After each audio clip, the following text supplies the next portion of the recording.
कहानी की शुरुआत में हम सुनसान सड़क पर एक गाड़ी को देखते हैं जिसकी हालत बहुत बुरी हो रखी थी, जिसके चारों तरफ शीशे की जगह खतरे से बचने के लिए मजबूत जाली लगाई गई हो, जिसे देखकर हमें पता चलता है कि इस इलाके में कुछ ऐसा है कि जो सबसे ज्यादा खतरनाक है।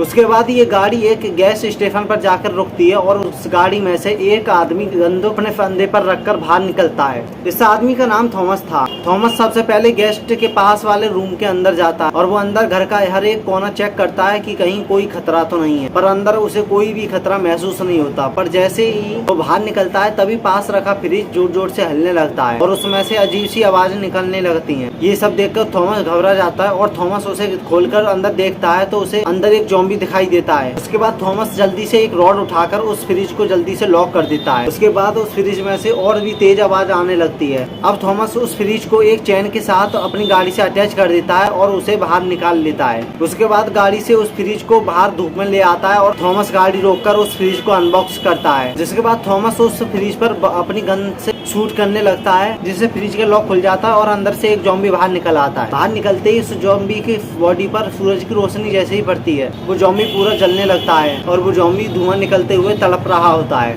और कुछ देर बाद वो देखते ही देखते वो ज़ॉम्बी मारा जाता है। ये देखकर हमें पता चलता है कि ये ज़ॉम्बी सूरज की रोशनी को बर्दाश्त नहीं कर सकते। सूरज की रोशनी इनकी बॉडी को जलाती है और ये ज़ॉम्बी रात के समय में बाहर निकलते हैं और दिन में अंदर सोते हैं। उसके बाद थॉमस अब गाड़ी में वापस बैठकर वहां से आगे निकलता है और कुछ देर बाद थॉमस एक बड़े शहर में पहुंच जाता है। जिसके बाद वो एक घर में खाना ढूंढने के लिए अंदर घुसता है। घर में अंदर घुसते ही हम देखते हैं कि घर का सारा सामान यहाँ वहाँ बिखरा पड़ा है। थॉमस बहुत ही चौकन्ना होकर घर के हर एक कोने को देखता है कि कहीं यहाँ पर ज़ॉम्बी तो नहीं है, लेकिन तभी उसे वहाँ पर एक किचन में एक मरा हुआ आदमी दिखाई देता है जिसे ज़ॉम्बी ने मार दिया था। ये देखकर थॉमस चौकन्ना हो जाता है और थोड़ा सा आगे बढ़ता है और तभी उसे वहाँ पर एक बॉडी और दिखाई देती है। थॉमस जैसे ही उस आदमी के करीब जाता है तभी वहाँ अचानक आगे गेट पर एक आदमी खड़ा दिखाई देता है जो बिल्कुल भी हिल-डुल नहीं रहा था और वो एक ही जगह पर खड़ा हुआ था। ये सब देखकर थॉमस उससे बात करने लगता है, लेकिन वो आदमी कोई भी जवाब नहीं देता। जवाब ना मिलने पर थॉमस उस पर गोली चलाने लगता है। गोली लगने के बावजूद भी वो आदमी जरा सा भी नहीं हिलता। ये सब देखकर थॉमस कंफ्यूज हो जाता है और उसके करीब जाने लगता है। उसके करीब पहुंचकर थॉमस जैसे ही पर्दा हटाता है तो उसे पता चलता है ये एक औरत है जिसने खुद को फांसी लगा लिया। अब इससे पहले थॉमस की समझ पाता कि ये उसके लिए बिछाया गया जाल है, तभी पीछे से एक ज़ॉम्बी आकर थॉमस पर अटैक कर देता है। लेकिन थॉमस जैसे तैसे करके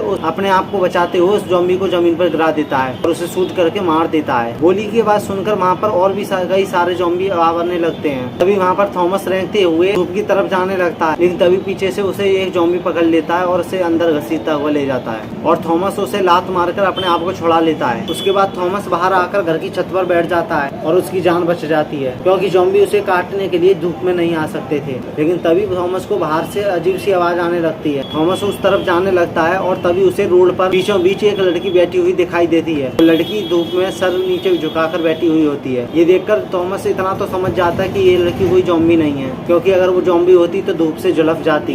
लेकिन थॉमस को ये समझ नहीं आ रहा था कि आखिर ये लड़की अकेले ऐसे क्यों बैठी है। तभी वहाँ पर एक गाड़ी आती है और वो लड़की को बीचों बीच बैठे हुए देख वो गाड़ी रोककर उसे उसके पास जाने लगते हैं, जिसमें एक लड़की होती है और 3 लड़के। उस लड़की का नाम सारा था। उनमें से एक आदमी उस लड़की की मदद के लिए बड़ी सावधानी से आगे बढ़ता है, लेकिन उन्हें ये पता नहीं था कि ये उनके लिए एक जाल है। जैसे ही वो आदमी उस लड़की के करीब पहुंचता है वैसे ही ऊपर से कोई उसे शूट कर देता है, जिसके बाद उस आदमी की मौत हो जाती है। सब देखकर उस आदमी के बाकी साथी गाड़ी के पीछे जाकर छुप जाते हैं। उसके बाद हमें पता चलता है कि एक गैंग के लोग इस लड़की को चारे के नाम पर इस्तेमाल कर रहे हैं। उसके बाद दोनों ग्रुप के बीच फायरिंग शुरू हो जाती है, लेकिन जिस ग्रुप का एक आदमी मर चुका होता है उस ग्रुप के सिर्फ 3 ही लोग जिंदा बचे हुए होते हैं, इसलिए वो सामने वाले ग्रुप के मुकाबले कमजोर पड़ जाते हैं और देखते ही देखते वो दूसरा ग्रुप इनके 2 साथियों को और मार देता है। अब सिर्फ वो सारा नाम की लड़की ही जिंदा बची थी और ये सब ऊपर से थॉमस देख रहा होता है। उसके बाद उस गैंग के सारे लोग बाहर आते हैं और फारा को गन पॉइंट पर रखते हैं। गैंग का लीडर फारा के पास आता है और सारा को छेड़ने लगता है, जिसके बाद सारा उनसे कहती है कि तुम्हें बंदूक, गाड़ी, जो भी कुछ चाहिए वो उसे सब ले लो और मुझे यहाँ से जाने दो। लेकिन गैंग का लीडर फारा की एक भी बात नहीं सुनता और वो सारा के साथ जबरदस्ती करने लगता है और तभी पीछे से थॉमस उन सभी लोगों को गन से शूट कर देता है और एक एक करके सारे लोगों को मार देता है और उसके बाद वो गैंग के लीडर को भी मार देता है। जिसके बाद वो गैंग का लीडर गड़गड़ाते हुए सारा से माफी भी मांगता है और वो सारा से कहता है कि मेरी जान बख्शो और तुम्हें जो चाहिए वो ले जाओ।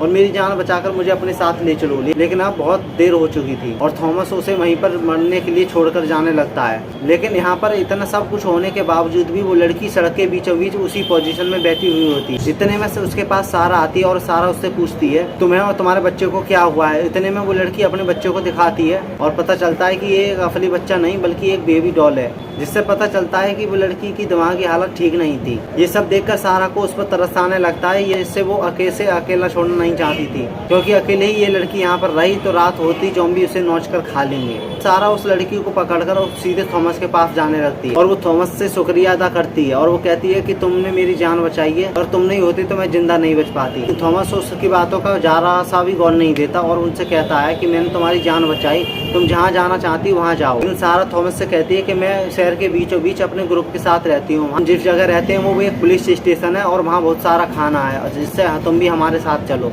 जिससे तुम्हारी भी जान सेफ रहेगी। थॉमस को सारा की बात ठीक लगने लगती है, इसलिए वो उसके साथ जाने के लिए मान जाता है। उसके बाद वो तीनों गाड़ी में बैठकर निकल पड़ते हैं। कुछ देर बाद सारा थॉमस को बताती है कि हम जिस पुलिस स्टेशन में रहते हैं वो यहाँ से 5 किलोमीटर दूर है, जिसे देखकर थॉमस घबरा जाता है, क्योंकि अगर वहाँ जब पहुँचते रात हो गई तो वो ज़ॉम्बी का शिकार बन जाएंगे, इसलिए इनको सूरज ढलने से पहले ही अपने ठिकाने पर पहुंचना होगा। से ये लोग शहर पहुंचने वाले थे, उस टाइम अंधेरा हो चुका था और गाड़ी की आवाज़ सुनकर ही सारे ज़ॉम्बी इस गाड़ी के पीछे भागने लगते हैं। अब यहाँ थॉमस फुल स्पीड से गाड़ी को चलाने लगता है, क्योंकि वो जान चुका था क्योंकि गलती से भी अगर गाड़ी यहाँ पर रुक गई तो वो ज़ॉम्बी उनके टुकड़े टुकड़े कर देंगे। थोड़ी दूर जाने के बाद सारा अपने दोस्तों से वॉकी टॉकी पर कांटेक्ट करने की कोशिश करती है और उन्हें बताती है कि हम पुलिस स्टेशन पहुंचने वाले हैं और तुम लोग जल्दी से दरवाजा खोलो, और साथ ही उन्हें अपने दोस्तों से कहती है कि हमारे पीछे बहुत सारे ज़ॉम्बी लगे हुए हैं और तुम लोग तैयार रहो। ये सब सुनकर वहाँ के सभी लोग अलर्ट हो जाते हैं और वो सभी लोग सेफ जगह पहुँचने लगते हैं और वो अपने परिवार को सेफ जगह रखते हैं और उनसे कहते हैं कि हमारे वापस आने तक कोई भी हलना नहीं। तो वहाँ के सभी लोग बंदूक लेकर तैयार हो जाते हैं, जिसके बाद उनमें से एक आदमी व्याज पर लगे बटन को प्रेस करता है और उसके बाद वो दरवाजा खुलने लगता है और जैसे ही वो कार पुलिस स्टेशन के पास पहुँचती है, थॉमस उन दोनों लड़कियों को पुलिस स्टेशन की तरफ भागने के लिए कहता है और खुद बंदूक लेकर उन ज़ॉम्बियों से लड़ने लगता है, जहाँ सारा की टीम वाले भी ज़ॉम्बियों पर फायरिंग शुरू कर देते हैं और यहाँ पर बहुत सारे ज़ॉम्बी मारे जाते हैं। लेकिन ज़ॉम्बियों की तादाद कम नहीं थी, बल्कि आसपास जितने भी सारे ज़ॉम्बी थे वो गोलियों की आवाज़ सुनकर उनके पास आने लगते हैं। इसलिए थॉमस भी जल्दी से पुलिस स्टेशन के अंदर आ जाता है। थॉमस के पुलिस स्टेशन के अंदर आते ही दरवाजा बंद होने लगता है। जैसे ही वो दरवाजा बंद होने वाला ही था तभी थॉमस बाहर एक मूनस्टार ज़ॉम्बी देखता है, जिसने अपने चेहरे को चादर से ढक दिया होता है। थॉमस उस ज़ॉम्बी को देखकर उस ज़ॉम्बी पर कई सारी गोलियां चलाने लगता है, लेकिन उस ज़ॉम्बी पर गोलियों का कोई असर नहीं हो रहा था और वो ज़ॉम्बी थॉमस को काफी गुस्से से देख रहा होता है। साथ ही थॉमस भी उसे गुस्से से देखने लगता है। ये देखकर हमें पता चलता है कि दोनों पहले से ही एक दूसरे को जानते हैं, इनकी पहले से ही आपस में दुश्मनी थी। उसके बाद वो दरवाजा बंद हो जाता है और अंदर हम देखते हैं कि वहाँ का चीफ सारा से पूछता है कि ये आदमी कौन है और तुम्हारे साथ क्या कर रहा है। तो सारा उसे बताती है कि हम पर एक गैंग ने हमला कर दिया था, जिससे मेरे साथ के 3 लोग मारे गए। मैं भी उन्हीं लोगों के साथ मरने वाली ही थी, तभी वहाँ पर थॉमस आ गया और उसने हमें मेरी जान बचा दी।